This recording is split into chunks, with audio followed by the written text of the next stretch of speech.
Right, this video explains some ways in which the cloaked spy interacts with the game. It's mainly meant as a tool for spies to learn what to do and what to avoid when they're playing spy.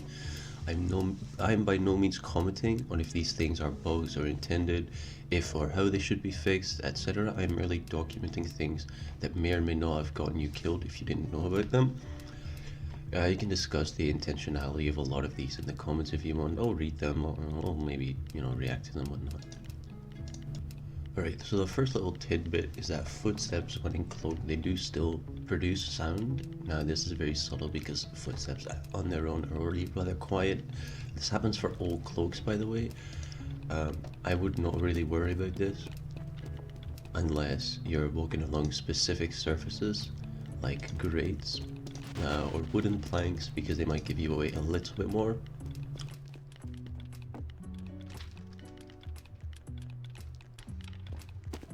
Here's a little bit of a showcase with what I mean when I say specific surfaces stand out more. Here the grating by the middle point is very loud.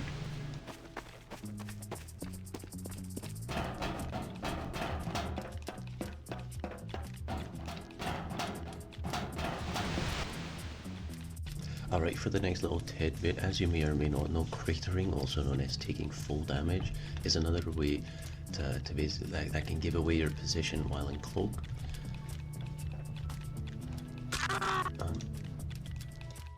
Cratering always produces a noise, whether invis or not. So here's a little footnote on maybe you should learn how to edgebug or do slides to stop yourself from falling, or even land on people their heads, trying to avoid full damage in that sense. Alright, so the next thing is Voicelines, which you can access through the ZXC menus. When you are disguised, they will show in the enemy chat under the person whose disguise you're wearing.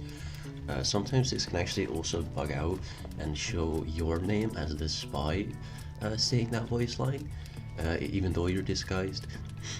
Practically this means you don't want to be using voice lines unless you're undisguised near your teammates, or you're trying your luck with acting or maybe trolling a bit.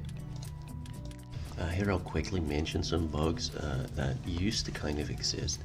One being that when you call for medic, the little medic icon would appear above your head. If you did this too soon before going into cloak, it could actually follow you around. I believe it was especially problematic with the dead ringer. Another one is that if you are low HP and you call for medic while under cloak, sometimes the medic icon will appear for the medic's wall hacks, which you can enable in advanced options. Alright, so the next one we're going to talk about is what I like to call AVC, or automated voice callouts. These are the things that happens when you're pushing the cart or when the cart starts rolling back. They're automated voice lines said by practically any class to just get you to look at the objective a bit. If you initiate one of these and then cloak, it'll actually follow you around a little bit. And especially if it's one of the longer voice lines, it might actually be kind of problematic. Typically these don't start off when you're already cloaked, because there's supposed to be a script running that prevents you from making noises. But if you already start producing sounds, then yes, you can actually be given away.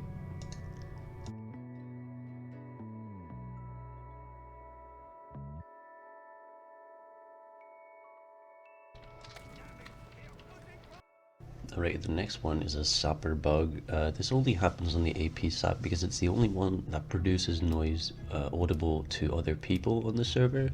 The bread sapper is all client side. The AP sap, when you sap something and the sapper gets destroyed, or it destroys a building, because you sapped something while you were visible, if you go invisible, the voice lines will still play because they've already been initiated. So good players or aware players can actually use these to follow you around. Embarrassing. Hey. Practically this bug means that you probably just don't want to be using the ABSAP in a serious environment.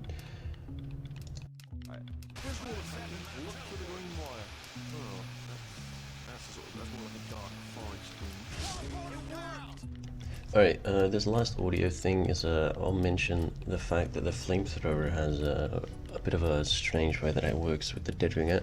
You see the flamethrower, when you first ignite someone, it makes a kind of a psh noise. Here's on this scout. But if he's already on fire and I do it again, it doesn't really make that sound.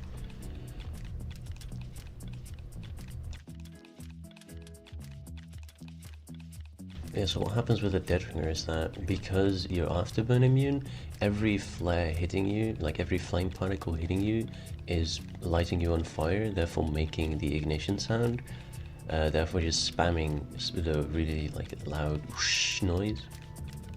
This basically means that a good pyro can use his ears to track you and not just his, you know, his flames.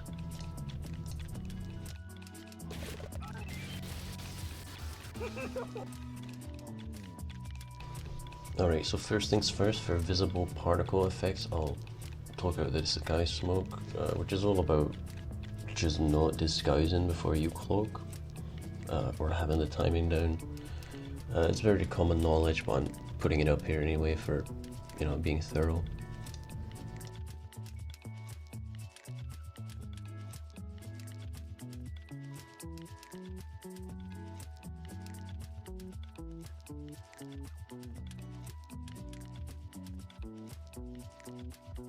Alright, next up is the controversial overheal particle bug.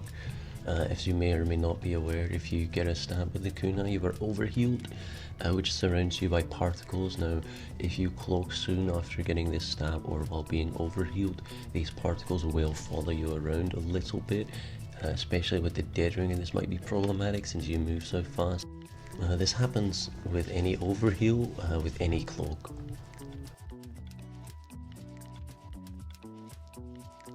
Right, here is a little bit of an addendum to the overheal, is the fact that healing sources like the healing beam, dispenser beam, or card glow can actually give you away if you cloak and if you decloak and recloak while close to them.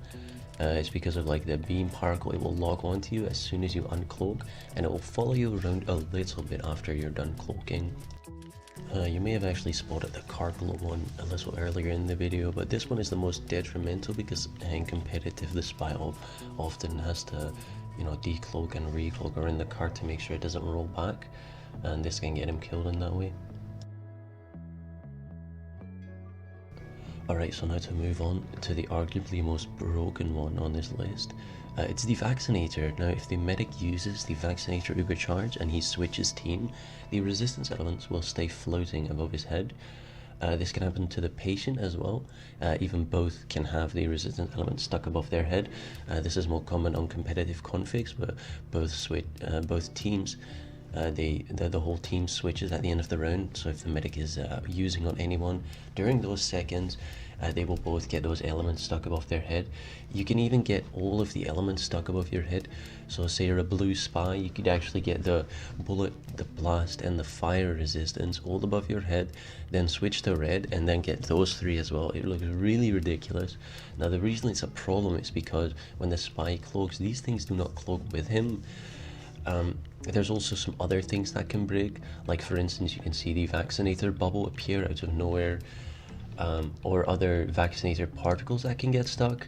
And not just that, you can also even like break the audio. The Vaccinator, when it uses, it has specific audio that it plays, and these can break and just like create really loud bassy sounds. Alright, so next I'm going to talk about some miscellaneous particle effects that will randomly appear above your head even if you're cloaked. We're talking about mini crit icons, we're talking about bowl confetti, we're talking about water drip, and the more obvious Jurati afterburn milk bleed. We're talking about blood and hit particles. These are trivial, but I'll mention them anyway. We're talking about the Bombonomicon, which obviously only shows if Gibbs is enabled, but if you have the Deadringer, then the Bombonomicon Gibbs, they will follow you around. As well as the Auto Bubble, which on an Auto server will just float above your head even if invisible, meaning it makes you a big target. And also when achievements pop, they will also just make you visible, because achievements, when they pop when you're visible, the achievement icon is not programmed to go invis with you, it just stays visible. I guess I can take my hand off my mouse. So that way.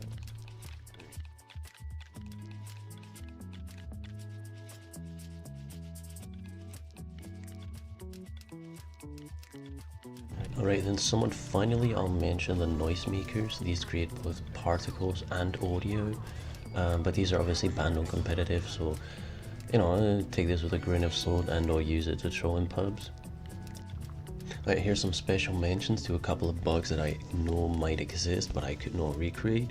First of all, the spice smoke bug. When you're holding a stock knife disguising as an enemy spy to get the smoke to trail you always, even when cloaked, even when not holding the knife, even when not disguised. This one is listed on the wiki. I could not reproduce it, and some claim that it was patched through Meteor Match. Shadows, they can break. Shadows are supposed to go invisible as you go invisible, but sometimes they do not, effectively tracking you around the map. The unusual and earbud particles, these may randomly follow you around or linger as you cloak, making you a little bit visible. We also tested the snack attack for audio. We tested the mark of death and the medic icon, but none of these we found were able to break. Now, again, this might just be bad luck. These things might break randomly. It's hard to say, but they do not break consistently. Alright, I want to thank you for watching, and I want to give special thanks to the Woolen and the Spy Academy Discord for helping me list all of these things and, you know, get this video out there.